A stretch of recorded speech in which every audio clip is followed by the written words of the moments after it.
Sisanya cuma seperti ini. Percaya apa tidak teman-teman ya? Sisanya hanya seperti ini, sudah nggak bisa dipakai.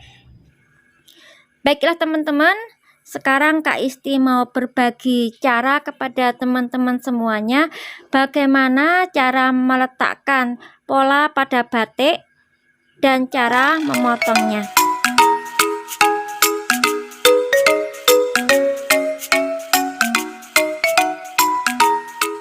Assalamualaikum warahmatullahi wabarakatuh. Alhamdulillah pagi ini kita bisa berjumpa kembali bersama saya di channel Isti Jamsara.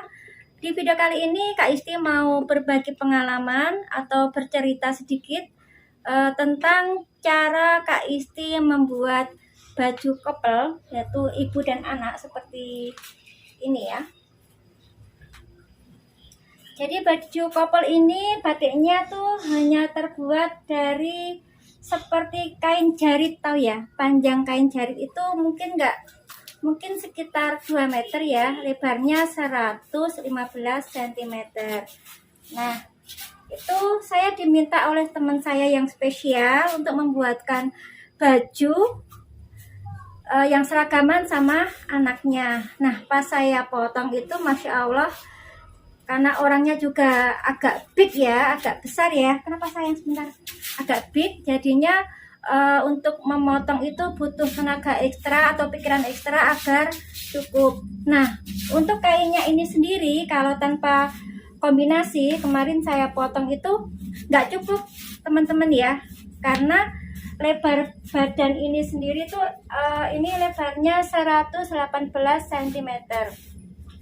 Jadi kalau mau saya buat full batik itu sangat sulit sekali. Kemudian saya konsultasi sama pelanggan saya yang spesial ini, itu akhirnya dia menyarankan ya udah dikombinasi aja sekalian sama kerudungnya, seragam sama kerudungnya. Oke. Jadi kalau dari teman saya itu batiknya kelihatan sedikit enggak masalah, yang penting bisa seragaman sama anaknya. Oke, kalau seperti itu berarti model terserah kepada saya ya, sesuai dengan kain yang sisa. Yang pertama kali Kak Isti buat adalah kain yang ibunya ini ya. Ini belakang, bentar sayang ya, Rehan ya, belakang full batik ya. Juga dengan lebar bawah itu segini ya, dengan lebar jatuh ya teman-teman ya. Ya sayang, bentar ya. Ini dengan lebar bawah tuh 115 cm. Biasanya teman-teman saya ya yang mungkin pakai kerudung besar seperti saya itu, mereka suka yang lebar bawah. Kenapa? Karena ketika bonceng motor atau naik motor itu agak bebas ya untuk melangkah-langkah dan sebagainya itu. Nah, ceritanya di sini ya. Jadi ini kain jarit 2 meteran. Saya kemarin nggak saya ukur ya, pokoknya ukuran kayak jarit-jarit gendong bayi itu. Kemudian karena copolan sama anaknya sama kerudung itu saya belikan kain manise, lebarnya 115 cm juga. Kemarin mau beli sekitar 4,5 meter, tapi ternyata kainnya habis dan sudah nggak produksi lagi ya. Jadi toko itu cuman menjual kain ini sisa 3 meter 80 ya. Karena itu kain yang dipesan itu, ya udah saya belikan kain 3 meter 80 tersebut untuk copelan baju ini. Nah, untuk memotongnya jadi model ini sengaja saya buat model ini. Kenapa? Biar bisa sama anaknya ya. Karena yang bagian depan sini itu saya ambil, kemudian saya tempelkan di bagian anaknya ini ya. Jadi punya anaknya ini kain sisa-sisa dari ibunya. ya. Alhamdulillah ini juga buat anaknya ini saya dekatkan ya. Buat anaknya ini sisanya aja memang bentuknya seperti ini kemarin, membentuk model apa ya, model bawah melebar, kemudian bagian kanan kirinya tuh juga kayak ada apa namanya ini, kayak ada kain kecilnya ini ya, jadi ini nyambung, jadi sengaja nggak saya potong, saya buat model aja. Nah kemudian karena cuman ini ya, sini nggak kebagian kain, makanya bagian bawah sini saya kombinasi.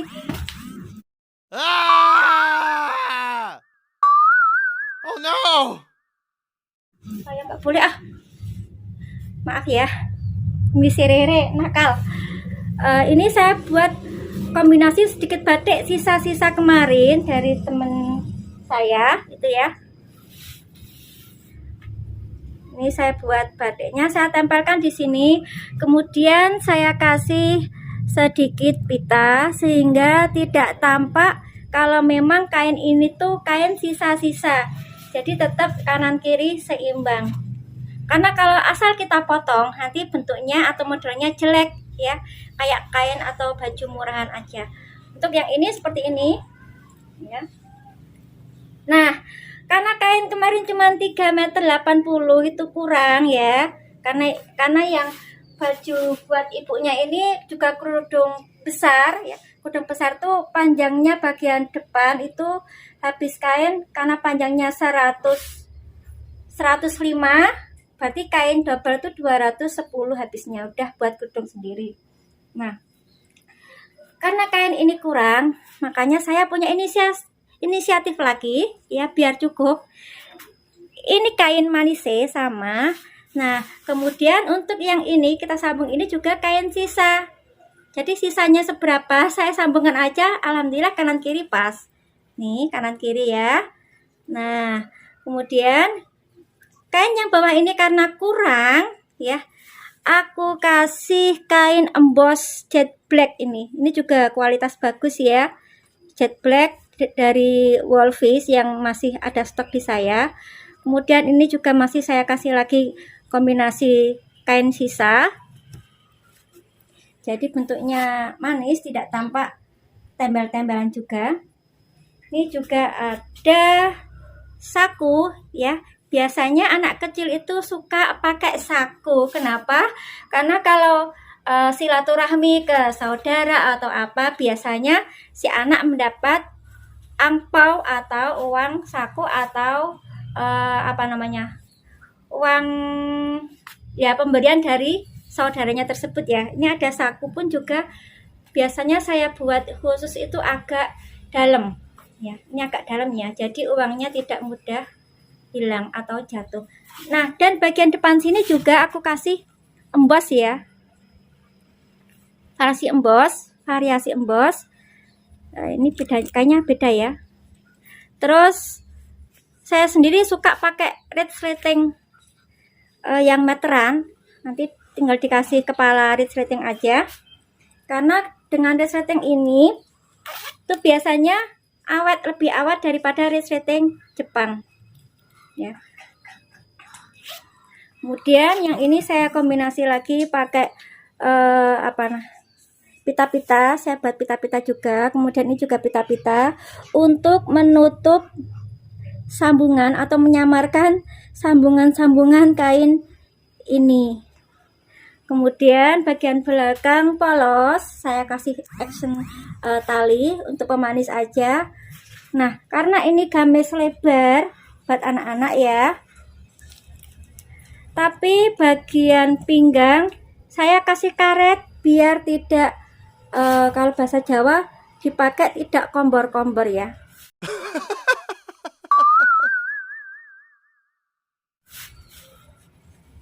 Nih ada karetnya, jadi kalau anaknya besok tuh misalnya bertambah gemuk masih bisa dipakai. Lengan juga panjang, saya kasih karet sehingga kalau kepanjangan pun juga tidak jatuh ke bawah jari-jari seperti itu ya. Nah dalam pembuatan busana, kalau cara saya ya Kak Isti ya, biasanya tuh untuk bahu itu kalau anak-anak ya saya ukur bahunya anak-anak sesuai atau ditambahi 1 cm untuk jaga-jaga kalau besok anaknya menjadi lebih tinggi lagi masih bisa dipakai ya teman-teman. Nah kalau kita buat besar kayak gini tapi dipakai insya Allah tidak kelihatan besar atau berlebihan ya. Nanti kalau anaknya tinggi masih bisa dipakai. Nanti bagian bawah sini ya bisa, biasanya saya kasih usulan atau saran kalau masih bagus bajunya, besok kalau anaknya sudah tinggi ini bisa disambung dengan kain sembarang yang warnanya bisa ambil yang ada di baju ini ya, bisa hitam, bisa merah, atau bisa krem. Jadi pokoknya ngambil warna yang ada di baju ini.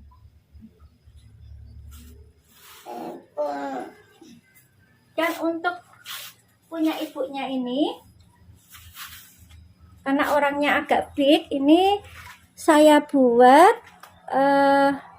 ada ini sedikit lipit-lipit bagian depan ya, agar dipakai itu tidak menampakkan perut ya. Biasa ya kalau ibu-ibu ya kayak saya mungkin gitu ya, tuh biasanya perutnya juga karena udah punya anak berkali-kali biasanya juga agak besar. Jadi ini saya kasih lipit-lipit untuk menyamarkan perut tersebut ya. Dan ini satu lagi ini mengenai lengannya ya teman-teman ya. Lengannya ini kenapa saya buat seperti ini ya, ini adalah cara saya untuk ngakali biar lengan ini ada batiknya. Bener-bener kainnya sudah habis ya teman-teman ya. Nih bisa dilihat belakangnya sudah polos, ini cuman ada sisa kecil kemarin itu, kecil sekali.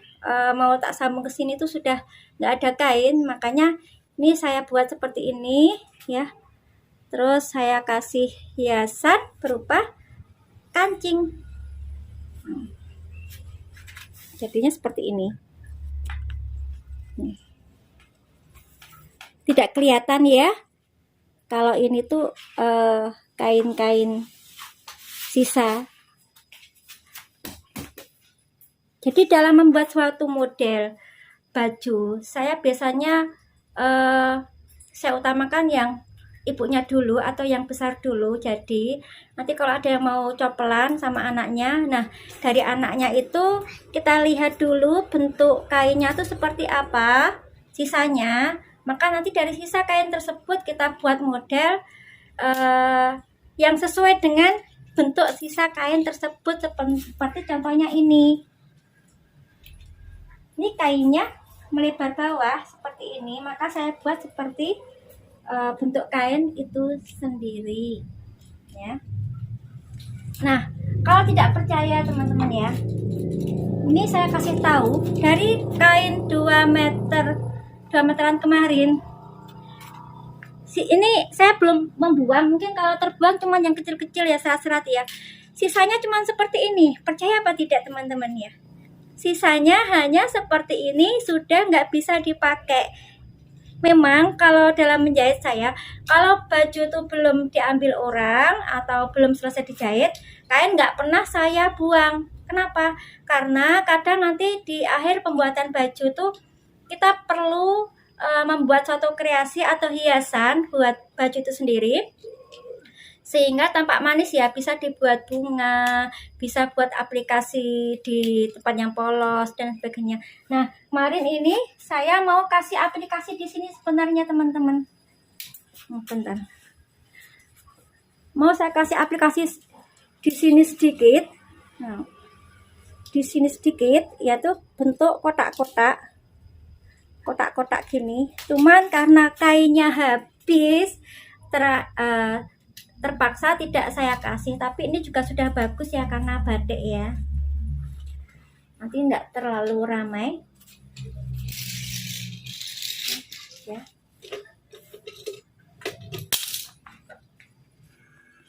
Baiklah teman-teman, sekarang Kak Isti mau berbagi cara kepada teman-teman semuanya bagaimana cara meletakkan pola pada batik dan cara memotongnya.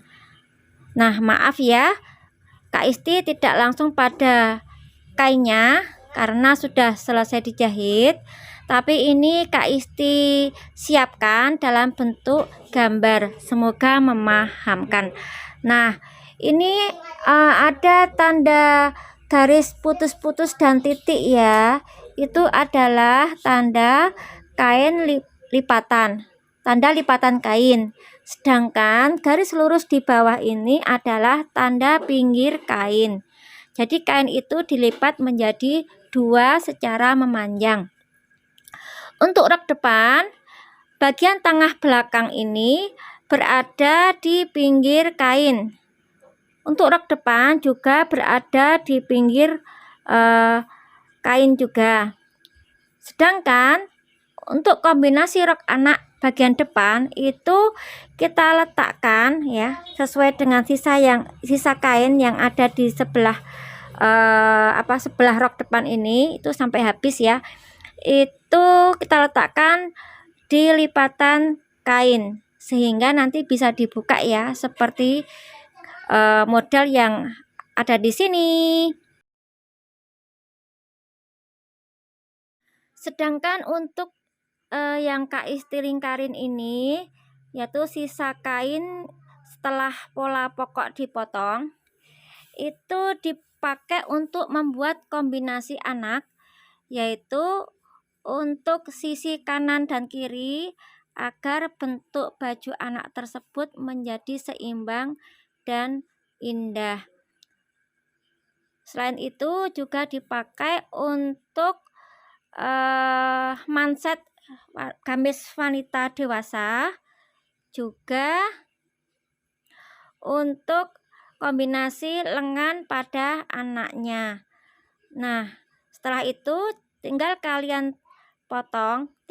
Setelah itu tinggal teman-teman potong, kemudian dijahit sesuai dengan model yang telah kita pilih tersebut. Itulah trik saya dalam membuat suatu busana, semoga menginspirasi teman-teman semuanya. Jadi jangan pernah kalian merasa tidak mampu, merasa susah membuat model dan lain sebagainya, tapi kembangkanlah terus kreativitas yang ada di benak kita. Kita munculkan dalam bentuk benda yang bisa kita ciptakan itu sendiri. Nah, baik teman-teman semuanya, kiranya ini yang bisa saya berikan di video kali ini, semoga bermanfaat ya. Dan jangan lupa like, share, dan subscribe-nya bagi yang belum subscribe. Semoga channel ini bisa semakin berkembang dan bisa bermanfaat buat teman-teman semuanya. Gitu aja, yuk. Assalamualaikum warahmatullahi wabarakatuh. Bye.